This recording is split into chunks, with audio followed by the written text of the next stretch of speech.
Morning Spurs fans, Paul the Hotspur hippie here, out and about in the Blue Mountains today, secret mountain retreat.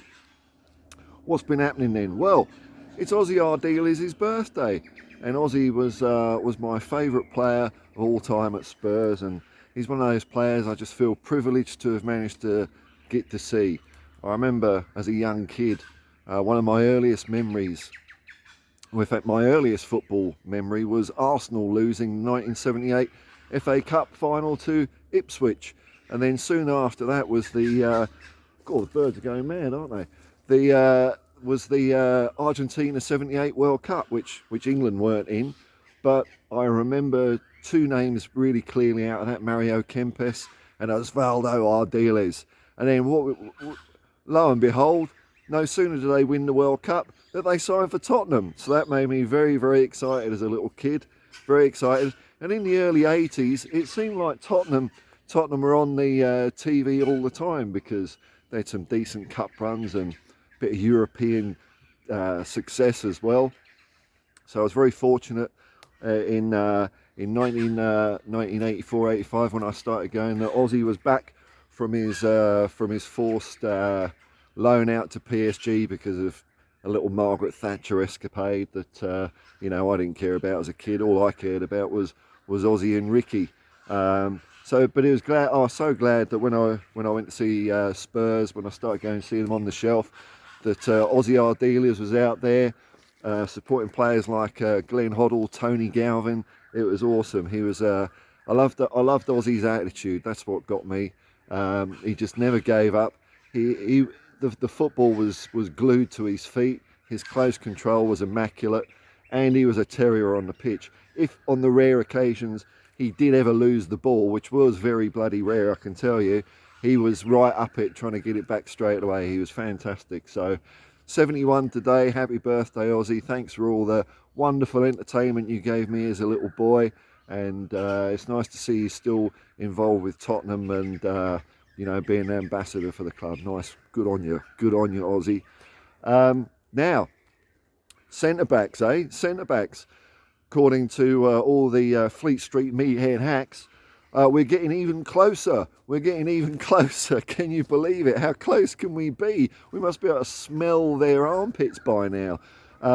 Getting very close to signing Tapsoba and Van de Ven, or either, or both, or none. I don't know, man. I don't know. It's been the same story all summer, hasn't it? The same story. So are we going to get them in? Are we going to get them over the line before we play Brentford? We're certainly not going to get them before we play Shakhtar Donetsk, and probably not before Barcelona. But will they be around? Will they be around in time for Brentford? Who knows, man? Who knows? It's incredible. Are we going to see another series of Eric Dyer, you shall not pass? Is it going to be that again for another year, and us all like holding on to our bottom, having a bit of squeaky bum time whenever the ball goes to the back there? So who knows about that? I'm hopeful. If we do get them over the line, I think it's going to change our season from being okay to actually, you know what, we might actually do something special this year, folks. It might be something special. And now the Harry Kane saga has taken a weird old turn with German newspaper Bild. Does that mean news or something? Bild seems to have turned. It's not only turned on Harry Kane, it's turned on Bayern Munich. They've gone all tinfoil hat. They've all. I haven't got a tinfoil hat, but I'll pretend this is tinfoil. So now they came out with an article saying, Harry Kane, he's bloody useless. He's rubbish, which is astonishing. They say he can't create space in the penalty area. He's just bloody useless. Boy, have this lot changed their tune. And then they've gone one further. They've gone a whole another step of madness further, and they're saying that the whole thing has just been some crazy publicity stunt by Bayern Munich for some reason. So it begs the question to me: is there a country on the planet where journalists are just not a bunch of, I don't know, attention-seeking swine? I don't know how else to put it. They've been making stuff up all summer. They've been verging on harassment of Tottenham fans, and and all the stories about Harry Kane and his missus looking for schools, looking for houses, you know, looking up German recipes for sauerkraut or something like that, taking German lessons, I don't know, making all this up. And they've gone from that to, you know, they've gone from printing up fake Harry Kane jumpers in and using that at press conferences. Talk about a publicity stunt, eh? Who's the publicity stunt here, eh? I don't know. They've gone from all that to now doing a complete 180, and saying that Harry Kane is rubbish, and Bayern are just having a tug, basically having a tug for. I've got a bit of a hair there, haven't I? What's that one now? I have to get that cut. Look at that. Got to get coiffured, go down the poodle parlour or something. I don't think so. They've completely turned. They've completely turned. And there's still rumours that we might be signing some other striker that I've forgotten the name of. I've forgotten the name. God, the birds are going mad here. But I'm still looking forward. It's just such a circus. It's such a circus. I'm kind of over it. We've got just 2 days now. 2 days till we face off against Shakhtar Donetsk. And I'm still looking forward to it, man. I don't care who the lineup is. Who's going to be the preferred 11? This is the question now. Is Lo Celso the man in favour? He's had 2 good second halves. Will he be in there instead of someone else? I mean, I quite like the look of the Madison Basuma Pape Matasar combo, but is Lo Celso going to wedge his way in? Is he undroppable at the moment? I don't know. We've got a lot of options out there. I'm excited to see the Kid Solomon.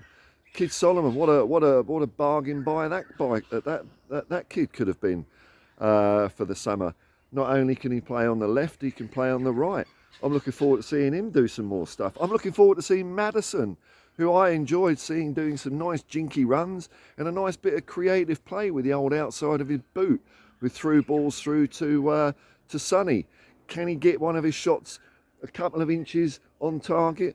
You know, 30 shots on target. We didn't get many in, but is that just a question of fine margins? Is it fine margins? Will some of those start to drop? My prediction for the game is 7-3. 7-3 to Tottenham Hotspur, the greatest football team the world has ever seen. I can't wait to see the boys march out. And then we've only got one short week before our tilt at the treble. Our tilt at the treble begins. That's it. This is the year of the cockerel. I can feel it in my water. I feel it in my water every year. It's not the most reliable barometer of skill, but what the hell, eh? What the hell? If you're going to be in it to win it, and there's only 20 teams that could possibly win the treble, and we're one of them. So I reckon that's pretty good odds in my book. Ange Postecoglou is getting the boys to play some nice football, and I think that's our secret weapon. Forget all this Ange Ball talk. Ange Ball is just a hackneyed term invented by the media. We're going to be playing proper football. That's what it's going to be. We're going to surprise these other teams because we're going to be improvisational. We're going to be unpredictable while they're all being coached, having all their individuality coached out of their brains, you know, tram lines and boxes and squiggles and diagrams.